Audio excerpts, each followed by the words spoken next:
Good afternoon, ladies and gentlemen. Welcome to our TechSpert Syncup. This is more like tricks of the trade. Actually, we will be talking about marketing.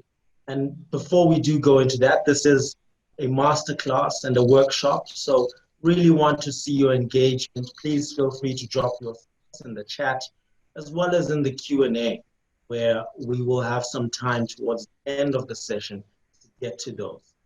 So welcome, and without further ado, we do have an exciting guest today. Giving us a masterclass is Mr. Leon Lategan, who is a conversion optimization specialist, because in a world where we are hyper-connected and say content, information, marketing can be ubiquitous, it's not easy to riff-raff through the white noise. And there are different approaches that you can have in order to find the value and create the value in your marketing. So that comes in the conversion, and that's what we'll be going in. I want to hand over to Leon to give us more into that. Thank you so much, Leon, for joining us. Really looking forward. And please, over to you. Thank you, Untu. And good afternoon to everyone in the room. So, yeah, innovation is I love the word innovation. And I think in terms of innovation, people generally see innovation as something really difficult or expensive, when in fact it's the complete opposite if you really think about it. And I'd like to show you some of that today. So what is this word innovation really about? I mean, innovation means simply a new idea, a new method, a new system, a new process, or a new device. And the second definition, and this all comes from the Merriam-Webster dictionary, is the introduction of something new. That's as simple as innovation is. So if you're doing something new, that is classified as innovation. So I have a question for you. I'm not sure I'm going to be able to see your answers, but it could be a rhetorical question if you just want to sit back and ask yourself this question. And I don't know who's in the room. I don't know if you're in sales. I don't know if you... But every company is selling. So even if you aren't in the sales process, within your company, there must be someone who is selling something or marketing something. And the question is, do you believe that you are innovating throughout your whole sales cycle and your marketing cycle? And in other words, is your sales and marketing cycle innovative, flawless, and magnificent? Because I can almost tell you now, if you are answering that question, that the answer will be no. Now, how do I know that? Well, I've probably spoken to about 12,000 business owners in the last 4 months via webinars, and it's always the same stories, it's always the same problems, it's always the same issues that they're going through, and obviously everyone is going through COVID right now. So very briefly, my name is Leon Lategan. I was the CEO of independent newspapers on their digital division. So I got into the online space in 1999. I then founded a digital agency called Purple Cow. I sold that a couple of years back to Yellow Pages and Telkom. I now work as a conversion optimization specialist. And my web address is leonlategan.co.za. That's basically my business.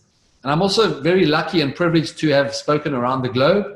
I've been in 22 cities, mainly in Africa and Middle East, as far as Qatar and Bahrain, which has the highest GDP in the world and per capita income in the world. And it's been an amazing journey over the last few years, speaking to entrepreneurs and business owners sitting in the multi-million-dollar bracket, right down to those guys on the side of the street. And in most cases, innovation comes to all of these companies in a very simple way, or simple ways. And I'd like to just basically tell you what my experience has been over these years, speaking, workshopping, coaching, and training over 12,000 businesses. And they all seem to have the same leaking buckets. So they're leaking money, they're leaking revenue, they're leaking customers, they're leaking sales, they're leaking inquiries, just all over the place in their businesses because they're not optimized. They're not improving. They're just running every single day the same as they would run the previous day. So there's not a lot of optimization going on. And in terms of being a conversion optimization specialist, My whole job is to improve what people are doing. And why is this? Because there are no new ideas. When I say there are none, obviously there are some coming up. But generally speaking, of these businesses that I've worked to or spoken to, they generally stay that what you do today is what you did yesterday. Very seldom do you have an innovation meeting. Very seldom do you have a new ideas meeting. Very seldom do you sit down and look at your sales cycle and see how do we improve it. Very seldom do you sit down and look at your marketing and see how you can improve it. In other words, no innovation. So it's all about logic. So what I want to take you through today is a logical sequence of events. And I want you to come with me on this little story about this guy called Hilton. And Hilton is someone I met when I was looking to paint my apartment. And someone connected me and said, look, you must use Hilton. He's really good. He's really struggling at the moment. Please, let him at least quote. He came, he quoted for my apartment. His quote was 4,000 Rand. I gave him the job. He painted my apartment. I paid him the 4,000 Rand. And I said, Hilton, what's going on? I hear things are struggling. What is struggling in your world, Hilton? And Hilton said to me, 4,000 Rand a month is his average salary, and that is what he's struggling with. So I said, you know what? Let's do something new. In other words, let's innovate for Hilton. So the first question, well, what I'd like to suggest to you is that this is a fairy tale. And I want you to come on this fairy tale with me, because this fairy tale actually leads to a real story with real outcomes. But it started as a fairy tale because I had no idea where it was going, but I was excited. I got hold of Hilton. I said, come, I'm going to help you. Let's go on a journey together. So the journey started with looking at ways to innovate in Hilton's business. And I'm going to touch on 5 of these innovation ideas. Sometimes I call them growth hacks. And innovation, as I said, is doing something new. Hilton was never doing anything. He didn't know. Hilton was just there. Please, someone come and use me as a painter. So I said, let's look at precision targeting. So what does precision targeting mean to you as a business? How often do you sit down and say, well, I can supply all of those people with my services and my product, but that's not my ideal customer. My ideal customer is that guy. Yes, I can service the others, but that man, he's my perfect customer. And that's precision targeting. Unless you have a budget of $40 million, you cannot reach everybody. So why do you want to spend all your money on everybody when you can spend all your money on your precision audience? So I'll give you an example. This is a quick, just to show you. If you target someone, I say to people, who's your customers? Lawyers. And I go, really? Lawyers are your customers? Where do they live? What suburb are they in? Are they solo, or are they in a big group? Do they do litigation, or do they do divorce? Do they have a CRM system? So ultimately, what this company is looking for is lawyers who live in country A, suburb A, who work solo, who do litigation, and who do not have CRM. That's their perfect customer. Now they must go after those and exhaust their budget on working with those customers, and then they can go to suburb B once they have exhausted their perfect customer environment. And this is innovation. Why is it innovation? Because companies do not do it. They throw their money out in marketing. They don't know where they're getting. They don't know what they're measuring. And it's a nightmare. There's a famous saying, I spend money, half of it, I don't know where it's going to. So let me just give you a quick example. I went onto Google, I typed corporate events into Google. And these are the companies that jump up. Here's the company, corporate events. I can't even see the word corporate on their front page. So it makes no sense when I land on this website. And let me quickly give you a statistic which you may not be aware of. 95% of websites do not work. 95% of websites do not bring significant business to the owner of that website. How do I know? Because I've asked over 12,000 businesses. And this is the reason. So I'm looking for corporate events. I find this one. So it says there, we open on standby, but it says about us, our services. There's nothing that says corporate events. So I don't even know if I'm on the right page. I land on this one. It says events planning and coordination, Cape Town, Overberg, and Winelands. Yes, it's got events at the top, but it's also got weddings. Where does corporate come into this website? Then we go to this one, and they got Megara corporate and Megara wedding, but it's not precision targeted. That's the problem. So let me give you a quick example of precision targeting. Let's say I have a company, it's called Leon's Events Company, and I'm marketing my corporate events side of my business. Someone lands on my web page, there it is, it says corporate event gurus. Now someone else who's searching for weddings lands on my other website that says wedding specialists. And someone who's looking for product launches lands on my other website which says product launches. But in fact, all three of those pages belong to one website. But can you see the difference? When I'm searching for product launches and I land on this page is going to convert every time against the other 4 pages I showed you. Purely because it's contextual. I'm searching for product launches, I find a product launches website. 99% of websites do not do this. So that's the first thing we looked at. Here's a classic example in international. WeShootBottles.com. These are photographers. That's a business that does photography. It's a brilliant example. They shoot only bottles. I mean, so they are the experts at bottles, but they also have another website saying WeShootCans.com. So when you want to shoot a can, when you're Heinz and you want to shoot a can, do you want to use a wedding photographer or do you actually want to use a can photographer? I hope this is making sense to you. I can't see you. I don't know what you're saying. So let's hope it's all making sense. So first thing we looked at is who do we target for Hilton? Hilton's in Cape Town. We started targeting who we're going to go to. We're going to go to people in Cape Town. We were quite broad with Hilton, but there was a method to that madness. Right, then we looked at Hilton's online presence. When I met Hilton, I said, do you have a website? He said, no. I said, well done for not buying a website because 95% of websites do not work.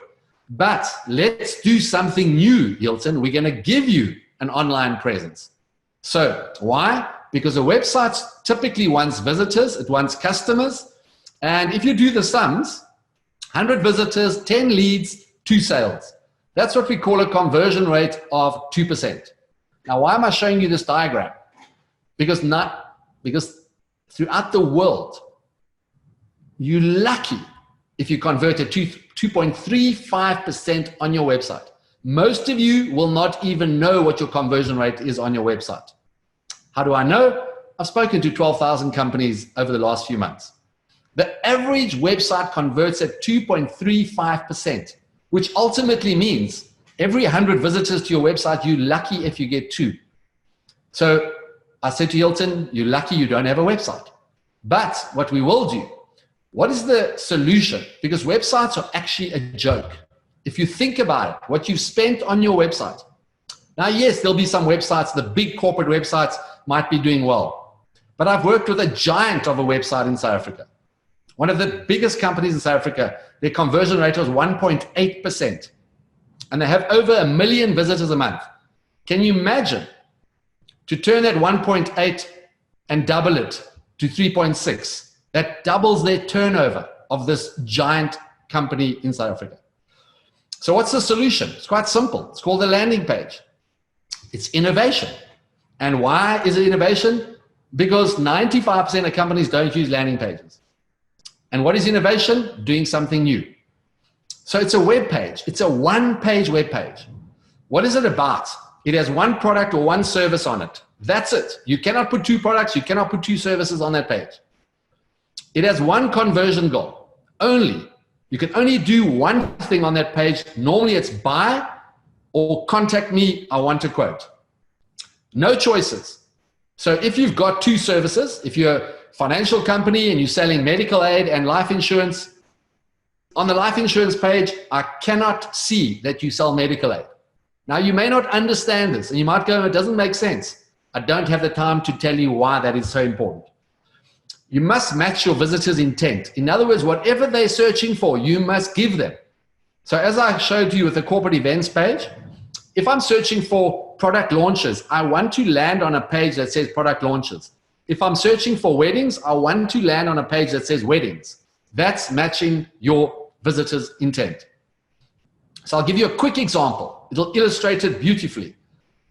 This lady here is hungry, this little girl. She loves bananas. So what does she do? She goes to Google and she loves organic bananas. She types in organic bananas. As you can see, she sees a listing that says organic bananas. She clicks on organic bananas. She lands on a page where there's an organic banana. I'm going to ask you this rhetorical question. What is the conversion rate of this page? Some of you are saying 100%. Some of you are saying 90. Some of you are saying 50. Because she wants a banana, she searched for banana, she landed on a page with a banana with a good price. The chances of buying that banana are very high. So if you are saying 100, 20, 30, 40, 50, 60, 70, 80%, then my question to you is, why do most websites convert at 2%? Why do most websites convert at 2%? So I've already given you the magic right there and then, because they are websites. And they're not built to convert. There's no innovation in them. It's welcome. We've been around for 50 years and all this rubbish on the website. When all the client wants is to see what they came there for. But this is why it's 2%, because we throw the whole fruit salad at them when they come to our website. So our innovation for Hilton was we build you a simple landing page. That's it. And we target one audience with one product, and that is painting. The third item in terms of value, in terms of innovation is absolutely vital. It's called the value proposition. And why is it so important? Because your value proposition is innovative because most companies don't even know what it means. So if you have no idea what this means, which I can tell you now, 99% of you will not know exactly what it means. And why do I know that? I've asked over 12,000 people, and one person was able to define the word value proposition sitting in Jordan in the Middle East. And here's the question that the value proposition answers you as a business.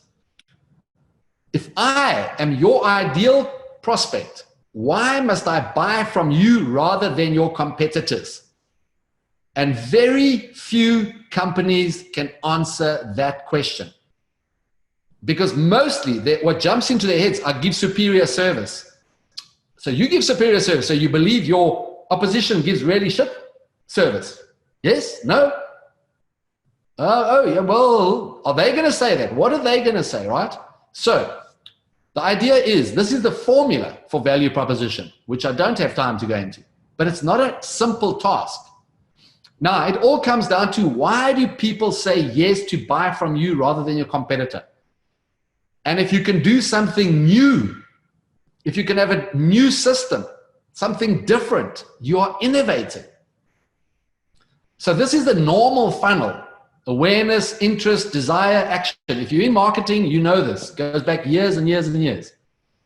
But this one is actually quite wrong, because this means people are falling in your funnel down, where in fact, you're pushing them up your funnel and they're falling out. Why are they falling out? Because you're not converting them. So all those M yeses are micro yeses. I land on your website, that's a yes. I click to see a product, that's a yes. I search around, I click to see another, that's a yes. They're moving the yes, you're going up your funnel. I inquire on your website, that's a yes. You call me back, that's a yes. I say quote, that's a yes. I buy from you, that's a yes. The problem with, not the problem, the challenge with this model is that you need one no and the whole system falls flat. So you have to get micro yeses to get a yes. So let me give you an example of value proposition. This woman is pregnant, she gives birth, she may have gained some weight, she may be feeling fat, she goes onto Google, she searches for personal trainer, she types in personal trainer offering nutritional advice who can help her. She comes across this guy called Charlie.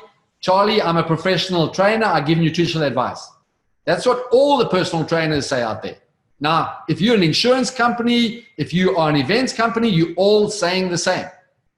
But then she looks further and she sees there's this guy called Leon. I'm Leon. I'm a personal trainer specializing in helping dedicated mothers lose up to 5 kilos in 30 days so they can look their best after pregnancy and eat the food they love. I can tell you right now, if I ask you the question, which personal trainer you're going to, it's 100% to Leon. Why? Because I have a value proposition. Now, maybe the other guy can do what I'm doing, but he's not putting his value proposition out there into your face. Now you say, but that's one product. Yeah, but you get the skinny guy who wants to build muscle. And he has low self-esteem. He also goes to Google. And he also finds Charlie, this good-looking Charlie boy. And then he finds Leon. And it says, I'm a personal trainer specializing in helping sportsmen bulk up by 20 kilos in 2 months so they can be more self-confident and have better self-esteem without feeling humiliated. Conversion rate, 100% to Leon, because I've answered that guy's intent. And this is what companies are not doing. We're not answering the intent. We have one answer for everybody. And you don't have one audience. You have different segmented audience which you need to speak to differently. You can't have one ad on TV and expect it to hit everybody. You can't have one ad on online or on print and expect it to hit everybody. You can't even have one website, I'm afraid. So what is the problem? Why do you buy from one of these ladies when you go to the market? They all smile at you. They all got strawberries, but which one do you buy from? That's what the value proposition is all about. So we created a website for Hilton, a landing page. It's about that long. It's got some testimonials, got some pictures. That's it. No big fancy website. Innovation. We made sure it works on mobile, which is absolutely critical because more people are on mobile than desktop. The impact of Hilton's landing page on his business is as follows. In his first month, I told you he was making $4,000 a month when I met him. In May, he made $5,000. In June, he made $12,000. In July, he made $19,000. In August, he made 25,000 Rand. A man who was making 4,000 is now making 25,000 Rand. And all we did was we spent 1,000 Rand a month for his marketing. We innovated. And let me show you, I still was not happy at 25. So what did I do? I looked again at everything that was going on. Let's innovate. So further innovation. What is innovation? Something new. So what did we do? We looked at his response system. I said, Hilton, when do you call these people? When they fill out your form, when do you call them? So what happens, but before I show you what Hilton, let me show you a non-existent response system. I was looking for a house about 4 years ago. I went online. I saw this house, beautiful. I wanted to buy it. I called the agent. She didn't answer the phone. I left a message. She never responded to my message. 2 days later, I called another agent. That agent picked up the phone, answered my call, sold me the house, and made 345,000 commission. The previous agent who did not answer the phone call, who did not respond to me, lost 345,000. That's the sad reality of not responding timeously. I'm not going to go through this because time is moving, but this is just on how to respond. So what I want to show you was, let's talk about the when to respond.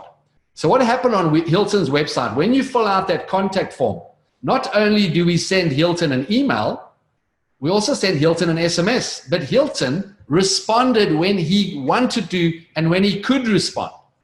So Hilton was closing, we sent him about 8 leads a month of 1,000 Rand.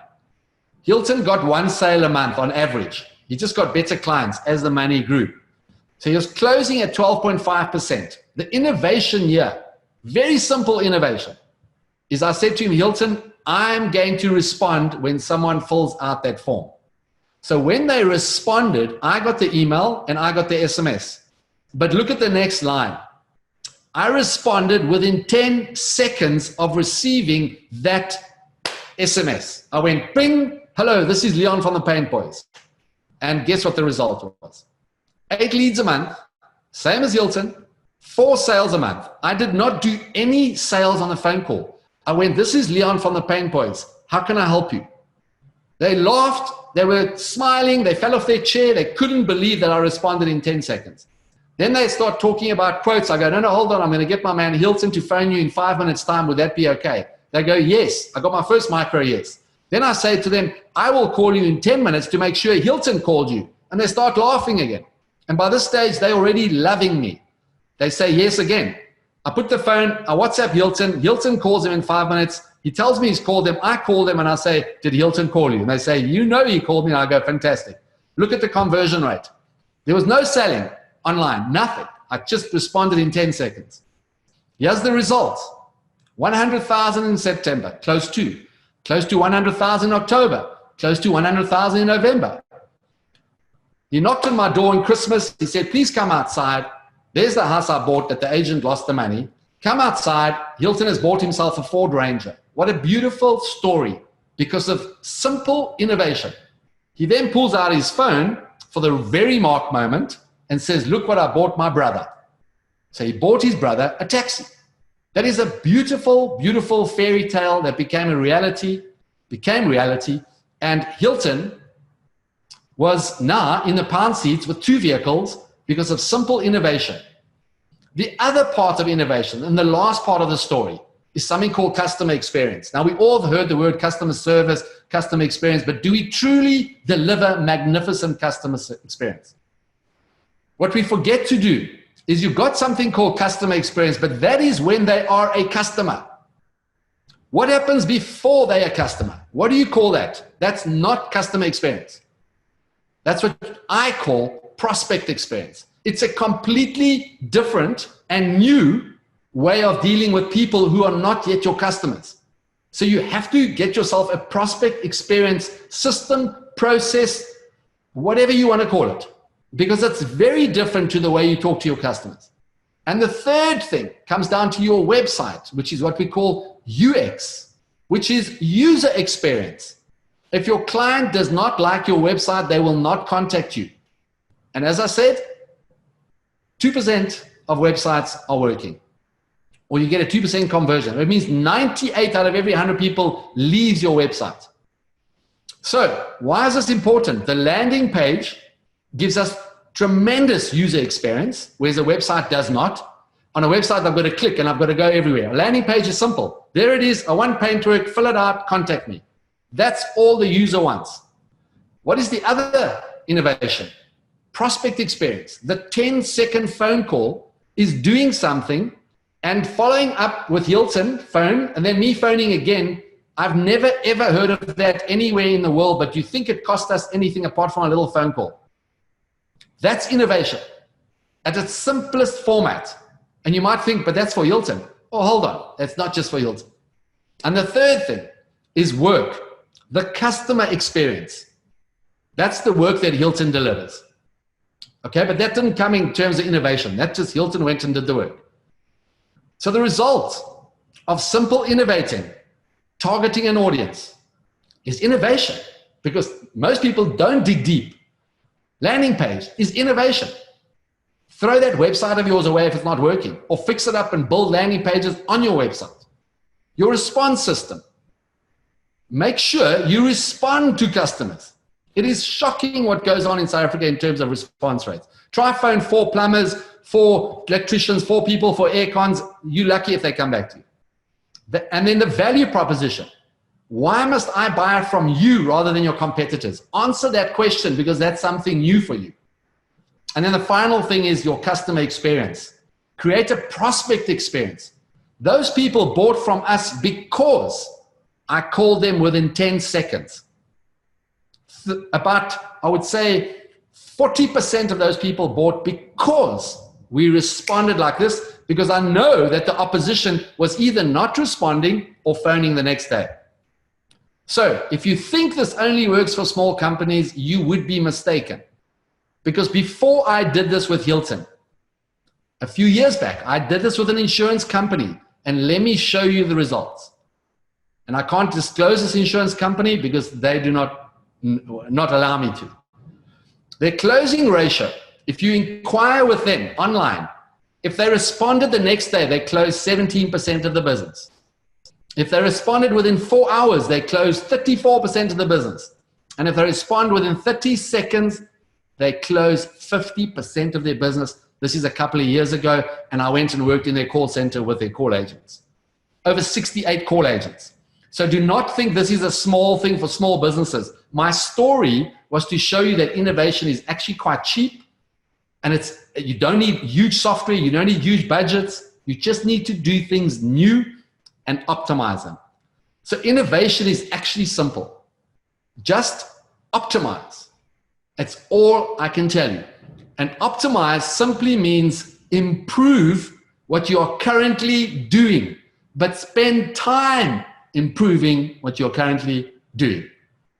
That's it. That's me. And I sincerely hope that you got something out of this and that you enjoyed the session. So, Buntu, thank you, my man. I think I'm on time. Wow. On the dot, 30 minutes. Brilliant. On the dot. Thank you so much, Leon. I think that was brilliant. The chats were engaging. People are finding it very exciting and a great presentation with some insights. I have a couple questions for you that we can go in from the Q&A. Perfect. And I want to start maybe with Victoria's question here. She's asking, what's the trending market strategy in South Africa this year? And do you think that it's possible to name one that is, say, across industry or industry agnostic? And in your view, what you're recommending to the guys as the trend? I saw that on the app, and I actually can't answer that question. And I'll tell you why I can't answer it, Victoria, is most companies are not doing the basics. What I've shown you now on this presentation, I have been doing for 15 years landing pages. And today still, I will present to 1,000 people on a webinar. And I can tell you now, lucky if 2 of them go and build landing pages. So it's not about what's trending. And trending means your audience. I don't know who your audience is. I don't know who your product is. I don't know what your service is. What I've shown you here is basic stuff. Let me tell you what should be trending. Landing pages should be trending. Because if you don't have a landing page, Victoria, you are losing business every single day of your life, depending what your business is. Fantastic. Thanks so much, Leon. I think that does cover, the aspect of the timelessness of this approach, and it being almost universal in a sense. And maybe we can take a step to Kyle's question that he just popped in now, which is, why do you think that companies struggle to fine-tune their marketing and their target market for that matter? And what would you say are the key points they should focus on? And he's trying to broaden the question by saying, there's so many channels, social media, print, websites, and so on. And some companies tend to think that they need to try and be everywhere, try and connect on all these channels. In your view, what do you think, they should focus on? And what's that process of connecting the segment and the channel? And what have you seen as one of the highest performing in these, let alone how businesses actually struggle to make that connection? So that's a fantastic question. And the first thing is you need to know, and in terms of my presentation, you need to know your audience, your precision audience. So let's just say in that picture that I showed you, my audience is 65-year-old men, right? It's my perfect client. It doesn't mean that I won't sell to a 55-year-old man, but my product is geared for 65-year-old Harry, who earns a certain amount of money, who lives in Gauteng, and he's retired. It's my perfect client. Now, what platform do I go to? Facebook, Google? Nah, based on my audience, I need to know where he hangs out. You see, so if you take Facebook and Google as an example, Google is a contextual platform. What that means is I'm going to search on Google for something. Facebook is a disruptive platform. I don't go to Facebook to look for ads. So if you're disrupting my feed, you need to hit me so you can target. The nice thing about Facebook is I can target a 65-year-old male. But when the ad opens up, it must say, are you 65 years old and are you male? That hits me. And I go, yes. And if no one sees your ad, you're not paying, right? So your platform is dependent on your target audience. But the question about how many do you go on, you know what? You got to find 1 or 2. You exhaust your budget on the ones that you, generally not 1. You got to go 2 because you got to compare. And if the one's outperforming the other, you drop the weak one. You keep the strong one and you go for the second one. Do not think you got to go Facebook, TikTok, Twitter, YouTube all at once. You don't have enough money to go on all of them all at once. Fantastic. Thanks so much for the thoughts there. I think great presentation, the insights, just some of the feedback that's coming in is that really fruitful. And the question, maybe that's a little bit more specific and contextual, if we can, is what's your, is from Boy Toko, and she's asking, when he's asking, what would you suggest, Leon, when targeting different segments? For example, they're doing a mobile hairdressing, and they've got two USPs. One is convenience, and the other one is the bespoke element of the hair service they provide, because they do a profile and a hair test. So should they, in these two USPs, try to create a different channel and segment for both of them, and communication channel to try and optimize each of the USPs? No, the USP, that they must take those two USPs and put them into one value proposition. So, and get yourself a landing page. That's all you need, a one-page website. I think you said mobile hairdresser, right? Yeah. Yeah, and it's an app. Yeah. Okay. So, and it's an app. Yeah. So okay. Mobile hairdressing app. So you could use the landing page as your download, right? So you could go market your landing page on Facebook. You can market it on Google, depending where your audience is. Obviously, I don't know your audience. And on the landing page, they come there and say, mobile hairdressers, we are the only ones who do bespoke hairdressing plus, what was the other USP, Buntu? The hair tests. The convenience. And the convenience, right? It's not a strong value proposition, because if there's other mobile hairdressers, they're going to say the same thing. But that's okay. You'll be the first one to actually say it because no one else talks about their value proposition. So when I land on that website, conveniently, we can come to your home. We do bespoke hairdressing, download our app, and that's it. That's your landing. So your landing page, the conversion goal is download the app, or forget about the app. Fill out this form and we'll call you. Or here's a calendar on the landing page, book your appointment and pay before you come to us. So there's lots of ways to do this. It's not just one right way. It depends where you are, where your audience is. If you're in a small community, then a leaflet may even be better than a landing page. You know, you go and hand out the leaflets. It's a one-on-one. You walk up to people and you go, hi, do you live in the area? Yes, here's my leaflet. We do customized bespoke hairdressing, and we do it conveniently at your home. And they go, thank you. You say, can I have your email and your phone number? And I'll drop you in our WhatsApp group, let you know if we have specials. And that could be depending, once again, where your business is. Fantastic. Thank you so much, Leon. Brilliant responses there. And it's also clear that, you know, it's a timeless and universal approach on that targeting and keeping it simple. And so maximizing on that user experience and how they're interfacing with the business. And maybe for the last question is say, and more of an advice in closing in our session here as we come to the end, is looking forward into the future.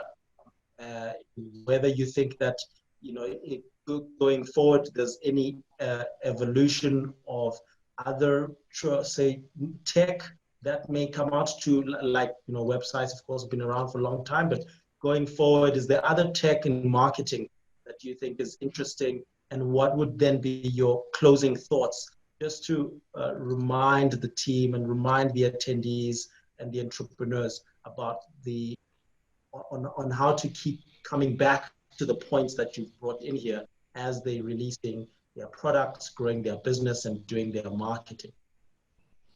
So, yeah, in terms of the future, so I'm not a futurist, and that's quite a big thing. You know, I don't want to predict. No one predicted COVID, so it's very difficult to predict what's coming. And I'm not a futurist. I don't hang out with trends. I don't look at trends coming. I work with the absolute basics that most businesses are not doing. I've been doing it for, as I say, landing pages. If I told you, I've been promoting landing pages since 1999, 20 years. I've been telling people about landing pages. And that's one case study of Hilton's. I've got plenty of case studies where someone make 70,000 Rand, from 0 to 70,000 Rand on one landing page. Another client who made 0 off their website went up to 4 million off their website. So I stick to the basics. I'm not a trend watcher. I'm not a futurist. I apologize. I can't help you in that regard. What I would say is you got to go to the basics. Stop looking at what's out there and look what's in front of your face and say, I don't respond that quickly. I don't have a landing page. I've got a terrible website. It doesn't work. I don't have a value proposition. I don't have a precision target market. Because if you haven't got these things that I went through, you're not even doing the basics. So don't worry about the future. Thanks, Leon. Brilliant. Thank you so much for the insights, and thank you for your questions. To all the attendees, that is all the time we have for. It was a pleasure. It was absolutely brilliant. But we can, I mean, this will be on demand afterwards. So feel free to jump more questions later, and maybe Leon might get a chance to respond to those. So thank you again. Okay, Buntu, thanks so much, guys, and good luck and stay safe.